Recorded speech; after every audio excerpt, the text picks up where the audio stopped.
last week, some of you saw Tony spoke at the Muskegon County GOP Lincoln Day dinner in Michigan last week, where he shared the history of the Republican Party and discussed why the GOP has always stood for human dignity and life in the party platform. Well, with the 2024 Republican National Convention approaching this July, there are rumors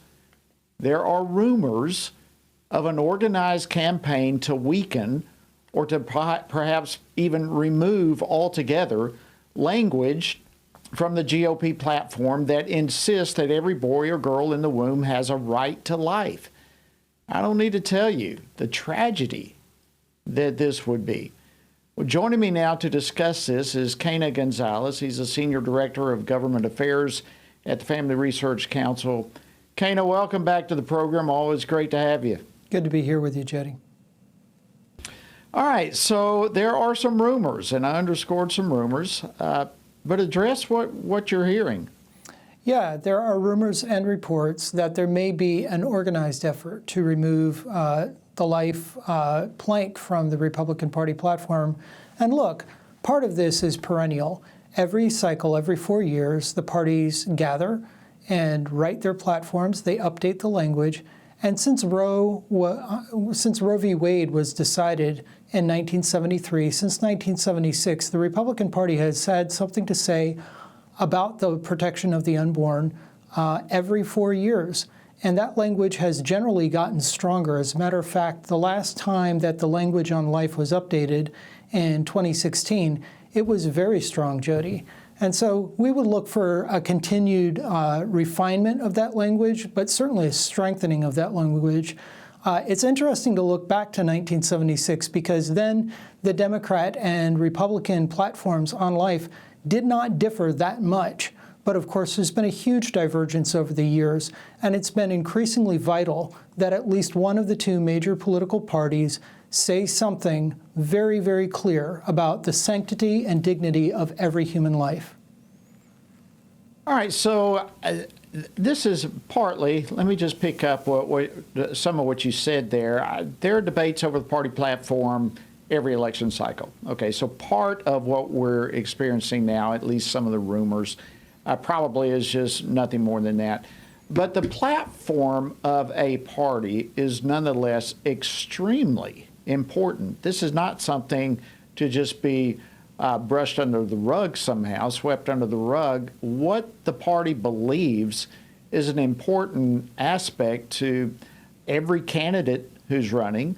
It's important for the grassroots out there. It's important for things like comparing what we believe versus what they believe.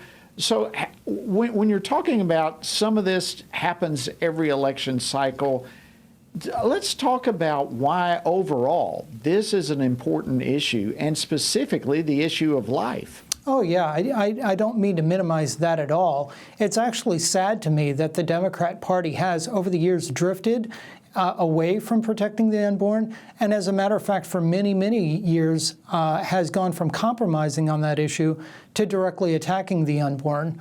I can remember, I'm old enough to remember, and so are you, when the Democrats did not, when they had room in their party for pro-life Democrats. But the party platform is quite clear. And so, yes, it is absolutely vital that Republicans draw a sharp distinction here and show that they are and continue to be the party of life. Well, absolutely. And other things. Obviously, there's a whole lot of issues that are brought forth in a party platform. But this issue of life, the speech, I encourage people to go back and see the speech that Tony gave last week. It was powerful. Personally, I've never seen anything like it that goes back and gives the history of the GOP on this issue as clearly as what he did. But if a party does not have a platform declaring what they believe and what they embrace in principle and values and otherwise, politically and otherwise, are they even really a party? You know, it's a good question, Jody. What would people be voting for? Perhaps they vote for the candidate at the top of the ticket. Perhaps they vote for their local congressman or congresswoman.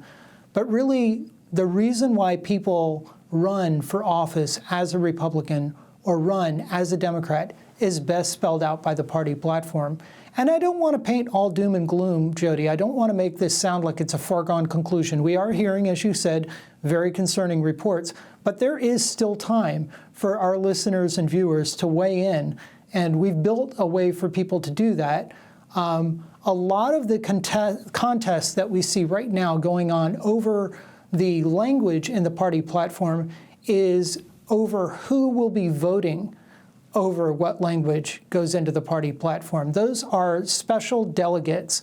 Roughly upwards of 5,000 delegates will be gathered at the Republican National Convention this summer, but only about 112 of those will be voting on the language in the party platform. And right now, those delegates are being selected at the state level.